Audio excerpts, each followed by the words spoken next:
How's it, guys? This is Dayvy FPL and welcome back to another Fantasy Premier League video here on my channel. Now in this video we're going to be going over a wildcard draft for the upcoming Game Week 18. Game Week 17 has not happened yet, but I wanted to get a wildcard draft out as soon as possible for you guys. If you are wildcarding, I want you to get those price rises as soon as possible, so that way you can maximize the potential outcome of your wildcard. So we're going to be going over a team that I think you should be looking at, as well as some teams that hopefully you are considering in your wildcard. We have had our first sponsorship on the Dayvy FPL channel, so thanks a lot to OneFootball. OneFootball is a footballing app that gives you live notifications of the games that you're following, so it makes the perfect FPL companion app, and I've been using it for a couple of years now, and that's why I was happy to do a sponsorship with them as I use the product. So down below there's a link for all you need to know about OneFootball. You can go download the app on iOS or Android. It's completely free, so no commission or anything here, so you don't have to worry about that, but I use it, so should you. So the first question is, am I wildcarding? Quite a big question and quite an ambiguous one. Not really, it kind of has a yes or no answer, but as you know, in previous videos I've been kind of aiming for Game Week 18 to use the wildcard, but now after Game Week 17 I am a little bit more unsure. The reason being is that the likes of Spurs and United definitely didn't show their potential. I know I predicted that the Spurs-Wolves game was going to be quite close, and the Everton game against United was probably also a little bit of a more tougher fixture, but after those fixtures I'm kind of wondering if I should maybe just stick out Game Week 18. It's going to be a low scoring game week with the likes of Leicester playing Man City and the likes of Spurs playing Chelsea. But I am about a 60 to 40% on using the wildcard, but I wanted to get this draft out regardless because I know a lot of you are already using that chip for Game Week 18, and I thought it was a little bit unfair if I don't prepare it the same way I would have if I was wildcarding. So hopefully over on my Twitter, I'll be confirming everything. So go follow me at DayvyFPL. I'll be confirming every transfer if I do wildcard, and I'll be confirming if I do hit the chip. So as I said, go follow me on there for future updates. Otherwise, you can stay tuned for the team selection, where I will definitely know by then if I do use that wildcard chip. So this is a slide that was completely ripped from my Game Week 17 preview. I spoke about the best fixtures over the Christmas period. I'll leave a link down below for a video that I talk about my best Christmas tips for you guys to navigate the Christmas period, but this is a slide that was completely ripped from that video. So these are the three teams that I think have the best fixtures over the festive period, and the reason I'm saying this is, as you can see, those fixtures end on Wednesday the 1st of January, well, most of them, and that's when the new wildcard comes about. So I'm highlighting fixtures that you can be approaching as a worst case scenario. If everything goes and the pawpaw hits the fan, you can at least use your second wildcard then. So these teams, Manchester United, Tottenham Hotspurs, and Crystal Palace, have the best fixtures in my opinion. And as you can see, a lot of green fixtures. The red fixtures aren't that bad, to be honest. Arsenal away for United, who have been quite terrible, and Chelsea at home for Spurs, who have also recently not shown that good of form. But otherwise, these three teams have a nice balance of cheap alternatives to expensive premium options. So you're going to see in the draft we highlight a lot of these teams, but I think if you don't want to go with my draft, just take a look at these three teams, take a look at their fixtures, and then kind of make your wildcard and mold your players around teams like these, as then you're going to be getting the most out of your wildcard, as a lot of players probably won't be bringing these players in because they don't have those free transfers, and especially with a team like Manchester United, have been a little bit under the radar, haven't been performing that well at the start, but have been picking up a little bit more form, attacking wise at least. Defensively they still looked a little bit shoddy, but I just wanted to highlight these three teams for you, and let's get on to the draft. So on screen here you can see my wildcard draft. If I was going to use the wildcard chip, this is the team I would go for. First off, disclaimer, I have been recording this, as you know, you'll be watching this before the Crystal Palace Brighton game, so touch wood there's no injuries there. I only have Kelly in this draft from those two teams, but maybe you do have more in there, so just stay tuned for that game. But otherwise, there have been a couple players that you can downgrade if you can't afford the squad. The likes of Rico, maybe downgrade him to a formal defender, or maybe even downgrade Baldock if you don't want to spend that much money. Reason I'm saying this is we all do have different team values. This is my team value. If you've been following my steps throughout the season. You might have a similar team value, but maybe even a less one. So just remember that you might not be able to afford the squad, but that can be simply overturned by just downgrading one of these players, whoever you do choose. So starting off in goal, we have Guaita, a Crystal Palace defender. I spoke about their great fixtures in that previous little section of introduction of this video, and I'm backing it up now with bringing in the 5.1 million keeper. I think that he is worth that extra little 5 mil over the likes of maybe Matt Ryan or Nick Pope or some player like that. So I do think a great shout here. The reason I also brought him in is, as you can see, I've doubled up with Kelly, but with Kelly you're probably not going to be playing him every single game week, and when you bring in Guaita, it kind of forces you to play a Crystal Palace defender, and then you won't be that mad. I know a lot of players and managers this season have been mad about having Kelly on the bench with about 8 points, so this way you kind of nullify that effect.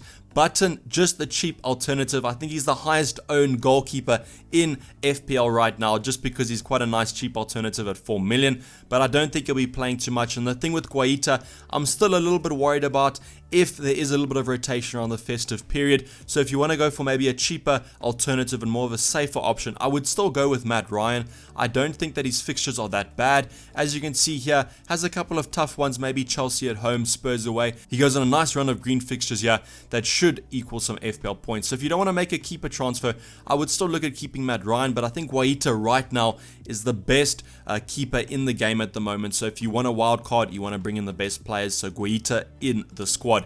Then we have Kelly, a really cheap alternative. This is a nice player to own due to Ward being out injured until the new year. So until that new wildcard period, we can make the most out of Kelly and play him if we do need him. There are a couple of nice fixtures here and there for Crystal Palace, so maybe you'll prefer to play him over the likes of the Sheffield United boys.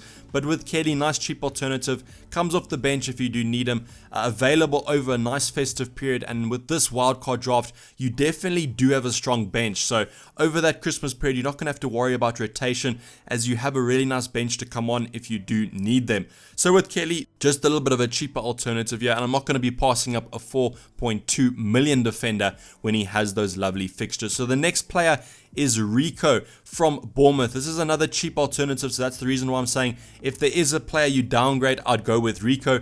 Reason being, recently Bournemouth's defense has been absolutely atrocious. I know they just beat Chelsea 1-0, but I think that might have been a little bit of a fluke result, and watch them lose the next game now. So with Rico, as with Kelly, a nice cheap alternative there, 4.3. He also offers some attacking threat there on some set pieces, so take note of that.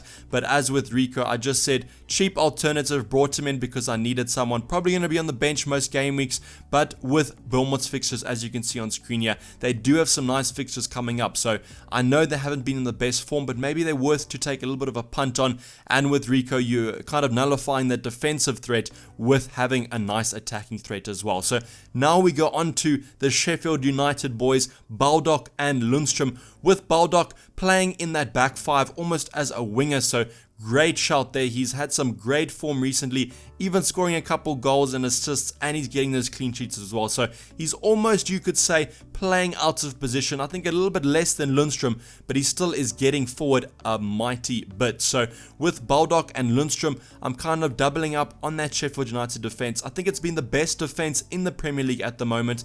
I think they might be competing with Leicester at the moment, so I don't know who's best out of those two. But with Lundstrom, no questions there. Had a price rise last night, so I think everyone has him in their squads. I think he's just second to Jamie Vardy for total ownership.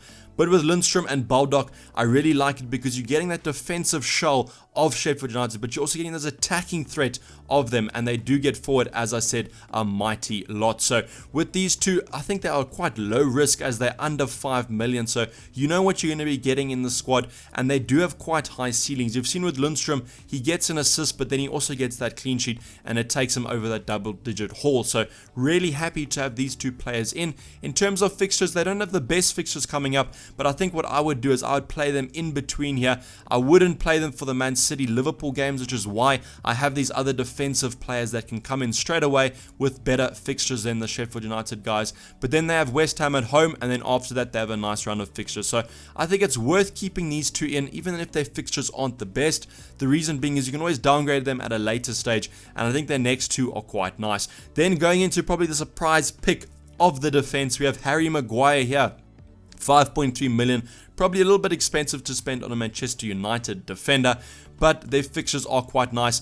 And the thing about United is they haven't been conceding that many goals. It almost reminds me of Liverpool as well. They concede one goal and that's it. So hopefully if they can kind of nullify that goal, they'll be getting a lot more clean sheets, and I really do think they will. Over a busy Christmas period, they're going to be playing against teams that are a lot more tired and probably won't be getting that one shot on target that they've been scoring recently. So I think with Maguire, worth the shot with him.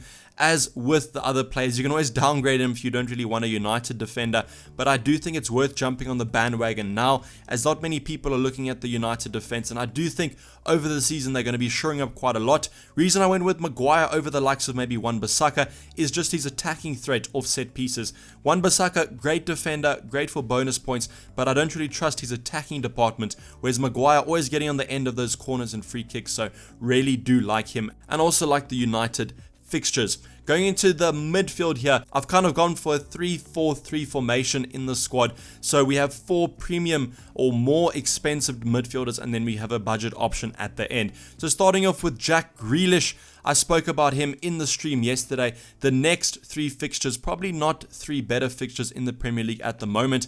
He has great fixtures for the next 4. I know the Man City game's quite hard, but you can always bench him for that, and then he has another nice 3 again. So that's why I've bought Jack Grealish, and I know he just missed a penalty this weekend, so hopefully he still is on pens, but I do think he's a great shot in that Aston Villa department, a team that's playing moderately well, and I think that from an attacking department he's getting forward so much, and he definitely looks like almost the main thread of attack for Aston Villa. So I brought him in the squad. Nice fixtures coming up. Then we have the Spurs double up in midfield. I've gone with Alisson, a little bit of a pun there, but these two boys should be getting a ton of points. As you can see, their fixtures are quite nice over Christmas period. They almost have that Norwich, Southampton. They don't have Watford, but Brighton's not a bad shout, and then they finish it with Norwich at home. So within the span of 5 game weeks, they play Norwich twice. So I know Norwich this weekend showed that they're not that bad defensively, but I think that you're expecting Spurs to score quite a couple there. So I've gone for these 2 midfielders, probably the best 2 midfielders from Spurs without a doubt. I wouldn't be looking at the likes of Eriksen. You could maybe go for Lucas Moura more of as a differential, or if you need a cheap alternative, but I think these 2 lads are the ones you want to own. Really comfortable with owning them, and you can see on screen their Spurs triple up, so I really am targeting that team. Then we have De Bruyne in the midfield, our last premium option, and I just think this weekend kind of reiterated it, where he is a season keep. I think he's the one Man City player to keep. No rotation's going to be happening with him, I do believe, and I think that he's in great form right now, and he's just a season keeper. So I know Man City's fixtures aren't the best coming up, but I do think there are some nice fixtures here and there. A little bit on the tougher side, but with De Bruyne, you can always expect kind of an assist or a goal, and if Man City do score, he's always going to be on the end of an attacking return. That's just how the vibe I've got from him over the season, and I do think I'll be keeping him if I was to wildcard. Then the last kind of budget option in midfield is Todd Cantwell, a player that has been transferred out of our squads and now looks to be coming on back in. Reason being is that his fixtures aren't the best, but he has been performing quite well here.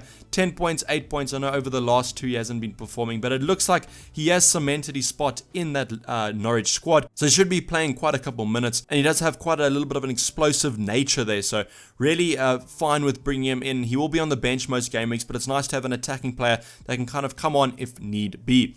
Going into the forward line here, where things get quite tasty. We have quite a premium forward line, and I think it's worth taking a punt on the forwards over this Christmas period. We have Jamie Vardy, who I don't think we can drop at the moment. In great form. I know he didn't score against Norwich as we were expecting, but I think we have to have a little bit of patience here. Hopefully that's his blank out the way. I know he got an assist, but it's still a scoring blank, and hopefully now he can kind of carry on with the scoring form of every single game from now to the end of the season, and I don't think it will be too mad about that. But with Jamie Vardy, as I said, I don't think I can drop him at the moment. I know Leicester's fixtures aren't the best coming up, but he does always like to score against the big teams, so looking to keep him in the squad. And then we have Harry Kane, who kind of completes that Spurs triple up. I think it's worth taking a punt on Harry Kane if you are going to wildcard now. As you can see, no Liverpool players in the lineup, so you have that cash to spend, and I think Harry Kane's a great one to take a punt on, even maybe a captaincy option in some games. And Harry Kane over Christmas is a different animal, so he loves scoring over Christmas, so hopefully he can reiterate that form of previous Christmases and do quite well. So he comes into the squad, quite happy to have him in. And then the last player is Marcus Rashford. I spoke about those United fixtures, and Marcus Rashford going to be starting starting, whether on the wing or up front, he's going to be in that lineup, and he's going to be scoring a couple of points, hopefully over this Christmas period. I think it's worth, as I said, taking a punt on him as well. I know that he is a little bit more highly owned now, 26%, so a lot of people jumping on him, but I do think that he can fulfill those points. You can maybe go for Martial in the midfield if you want to, but I think that with Rashford, less injury risk and a more guaranteed starter. So I'm really comfortable with owning Rashford here, and as I said, I think it's worth taking a punt. So to wrap it up, this formation is probably going to be a 3-4-3, rotating those defenders however you wanted. It kind of makes it easier with doubling up on the Sheffield United lads, as you can kind of bench both of them if their fixture isn't that nice. But otherwise, you can make changes to this to fulfill your team value, and hopefully your team draft for your wildcard is even better than mine. Drop it down in the comments below, so we can kind of compare drafts. But this is going to kind of wrap up the video. Hopefully you did enjoy the wildcard draft, and hopefully my draft is good enough for your FPL squads, and hopefully you look at it, make some changes to it, and then confirm it before that game week 18 deadline. So if you did enjoy the video, please like it and subscribe if you're new or have not subscribed yet. Stay tuned to my Twitter, as I said, at Dayvy FPL, for all confirmed wildcard and transfer news, and I'm going to be signing off. This has been Dayvy FPL, and I'm out. Cheers, bye.